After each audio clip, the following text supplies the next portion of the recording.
Hi friends ఈ రోజు Sunday మా ఇంట్లో స్పెషల్ చికెన్ బిర్యానీ చూడండి आपको 5000 फुट की ऊंचाई से ड्रॉप किया जाए तो एंड्रॉइड नहीं पकड़ पाएगा మీరు ఈ రోజు ఏం చేసుకున్నారు ఏం స్పెషల్ చేసుకున్నారో కామెంట్ చేయండి మా ఆప్షన్ చూడండి ఒకసారి उस लोगों पर करोड़ों खर्च हुआ है तो कि मैं उसे तबाह कर उससे फाइट कर दूं। ఓకే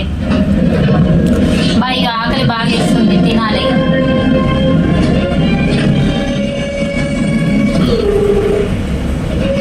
ఈ రోజుకైతే మా ఇంట్లో స్పెషల్ చికెన్ బిర్యానీ ఎన్ని రోజుల నుంచి అసలు తినాలనిపించింది ఆప్షన్ అయితే బయట నుంచే తీసుకొద్దామన్నది బయట నుంచి ఎందుకు ఇంట్లోనే చేస్తా అని నేనైతే ఇంట్లోనే చేశాను ఇక బిర్యానీ అయితే సర్వ్ చేసుకొని ఇంత నిమ్మకాయ ఉల్లిపాయ వేసుకొని దీంట్లోకి మళ్ళీ గ్రేవీ కూడా చేశాను చాలా అంటే చాలా అద్భుతంగా సెట్ అయింది సింపుల్గా ఈజీగా కూడా చేశాను ఆ వీడియో అయితే ఇందులో పెడతాను చూసేయండి ఇంకా చూడండి ఎలా ఉందో బిర్యానీ చూస్తేనే తినబుద్ధి అవుతుంది కదా నాకు కూడా బిర్యానీ చేయగానే ఎప్పుడెప్పుడు తిందామా అన్న ఇంటెన్షన్ అయితే ఉంటుంది చూడండి గ్రేవీ కూడా చాలా పర్ఫెక్ట్గా కుదిరింది మీరు కూడా ట్రై చేయండి వీలైతే నా ఛానల్ని సబ్స్క్రైబ్ చేసుకునే వాళ్ళు ఉంటే సబ్స్క్రైబ్ చేసుకోండి ప్లీజ్ షేర్ చేయండి